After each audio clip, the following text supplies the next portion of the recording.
Hi everyone, it's Rhoda. I'm back and sorry I haven't posted a video for a few weeks. Have just been super busy with work and kids and all of that. But I've been thinking about doing, this video for a while and I wanted to share this video. It is called Scary Things That Can Happen While You Are in Deep Meditation. And I don't know, I'm excited to share this because I feel like these kinds of things aren't discussed as much as they should be. And for me, when I first started my meditation journey, I started experiencing some of these things, like, within, or all of these things really, within the first couple of months of meditating. And I was like, whoa, I was just thrown for a loop. Like, I didn't know to expect these things. And so I just wanted to open up the conversation about it and maybe even find out about some of the things that you guys have experienced yourself. So I'm going to be sharing 5 scary things that can happen while you're in deep meditation.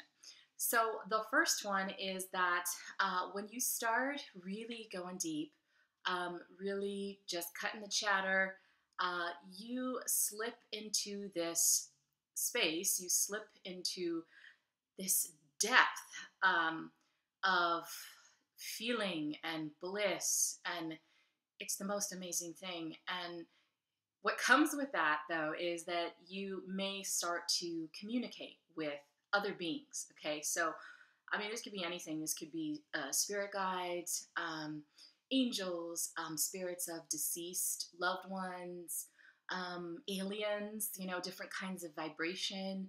And it, for me, when I first started, like I was meditating a few hours a day, like when I first learned meditation. And so I would go into these really deep states of consciousness.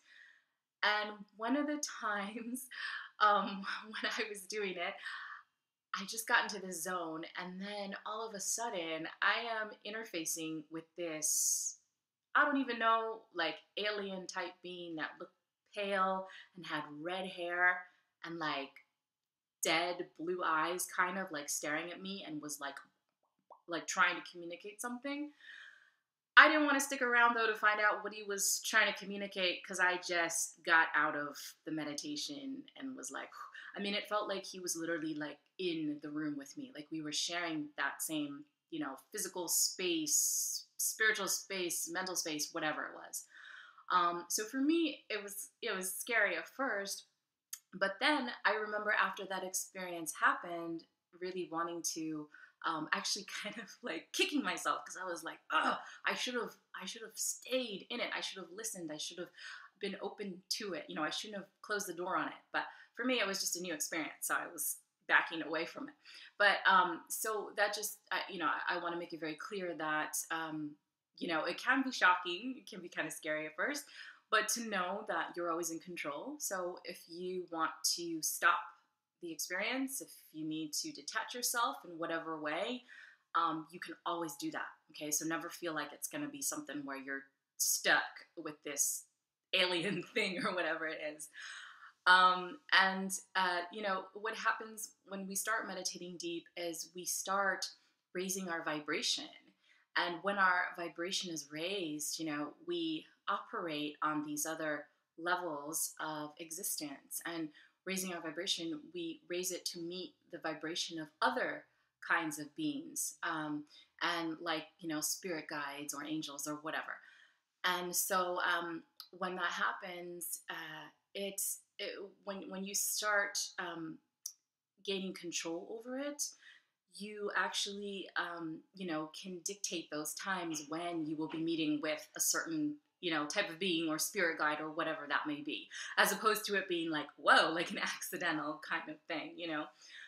So I have enjoyed in my practice, as I've gone deeper, just starting to really experience those states and call in, if I want to connect with my spirit guide, I can, just like that. And I should actually share a video also on how to exactly do that, like break down the steps to do that. Because that is something for me that I have found and figured out over time. And so, yeah, so that's scary thing number one, what to expect.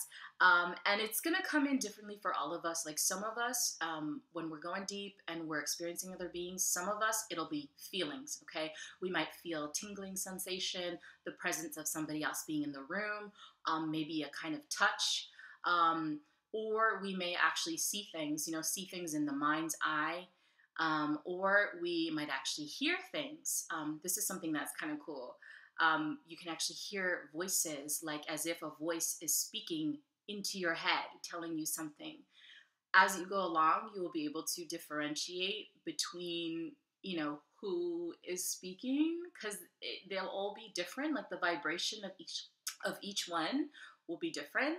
So sometimes you might feel like, okay, this is universe or God or whoever's speaking.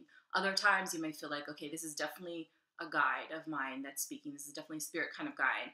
And a lot of us have, we have a main guide, but we also have other guides who are helping us with other areas of our lives. So then it gets kind of cool. As you go deeper, you start experiencing the different guides and knowing who is who.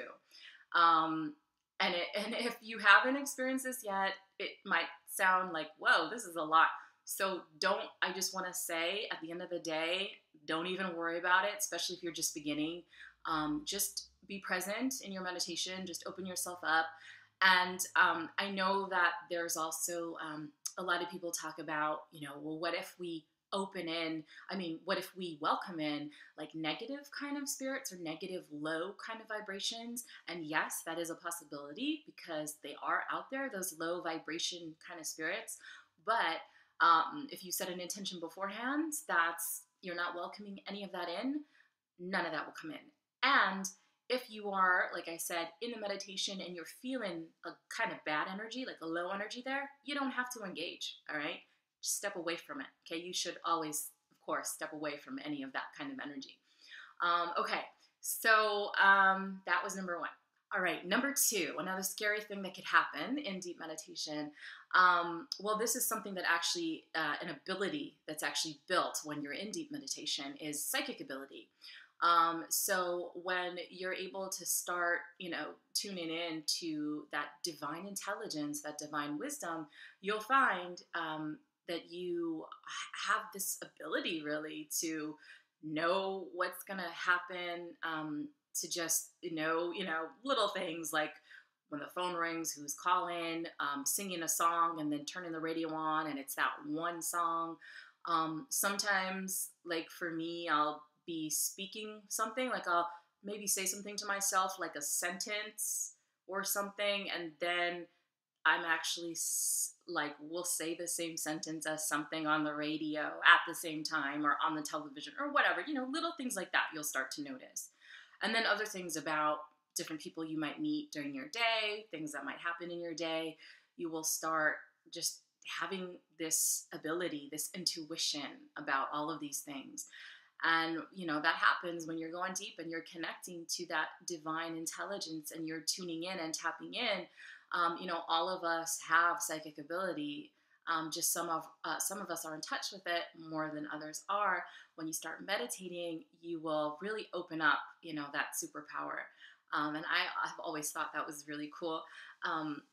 Another thing that I want to say that kind of goes hand in hand with that is kind of like if you're, I don't know, like if you're maybe stuck in life, or not even so much stuck, but just that you have goals and things, that you want to achieve, like things that you want to happen.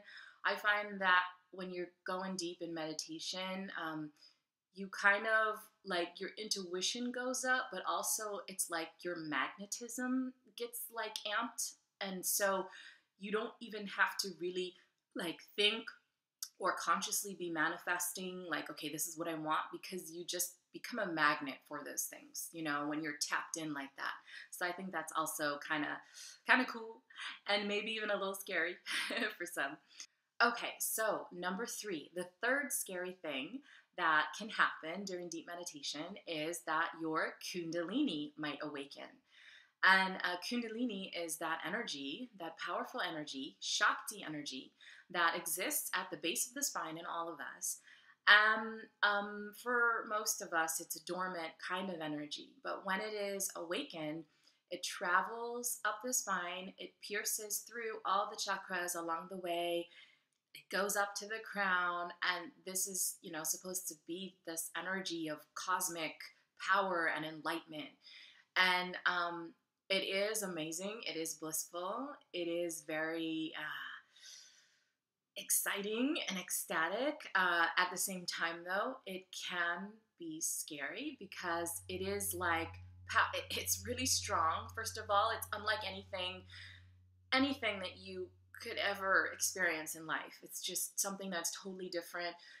If you have a lot of things in your body that you're holding on to, maybe traumas or anything like that, what this energy will do is it'll like rip through all of those things that you've been holding on to.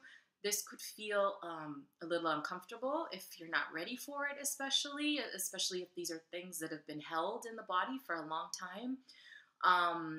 You could experience a real outpouring of emotion, lots of physical sensations throughout the body, tingling and hot and cold, and maybe develop like an inability to sleep because the body has been woken up. It's been excited. So that's just something to look out for. Now, I'm not saying that this is a negative thing by any means. Like, my own Kundalini experience changed my life tremendously, of course, and I would not, for anything in the world, I would not take that back. You know what I mean? Like, so I definitely, like, my life changed when my Kundalini opened. So, but it was definitely like a whoa while it was happening. It was unexpected. And it was deep and it was emotional, and it was blissful and it was beautiful also. So just want to put that out there, for some of you who, are kind of wondering what it's like, what you can experience. What you really want to do is just trust yourself and always know, if you do start experiencing something like this, always know that you're in control. All right. So if something happens that you're not feeling comfortable with, you're not ready for, you can always bring yourself out of it. Okay. Number 4 scary thing that can happen while in deep meditation is, and this is a big one. All right. This might not sound like really too scary at first, but it's huge. You might find that your personality, your ego, all the sort of masks that you've worn in your life, all of that sort of just fading away and leaving you with this whole feeling of like, oh my God, like, what is this? Who am I? Whoa. It sort of puts you in the zone where you kind of were thrown for a loop because you're like, wow, I didn't know that I wasn't those things, and that it actually goes deeper than that. And now I have to go on this journey to really discover more of who I am. This personality, all of these things were kind of just maybe coverings or shields, or maybe there have been these kind of roles that I've been playing, but they're not me. They're not really who I am. You start to really go deep into that space, and it's big. It can be scary. Do you know what I mean? Like, letting go of ego and all of these things that we've been comfortable with for so many years, that can be a scary thing. All right. So that's why I included that on this list, because I don't know. I feel like not too many people and places like online and like blogs and stuff talking about meditation. Not many are really going into like really like what that can be like. All right. Like for me, when it happened, I don't know. I just gained so much more clarity about myself and so much more like, I don't know, love, I guess, love for who I am in the deepest sense possible. And an understanding, and not to say that I'm like, okay, I'm good. I already know I know everything, but no, because, there's always more to know as we grow and as we evolve. But it just opened up this door to so much. I mean, it's just so much awesomeness. If you haven't experienced that yet, it's highly recommended. And finally, number 5. The last scary thing that you might experience is this when you go deep into meditation, there's this feeling of merging with everything else that is. There's this feeling of unity. And when you start feeling that, it just takes you to this whole other level of reality. What reality is, who you are, what, your part is in all of this, how connected you are to everything and everyone.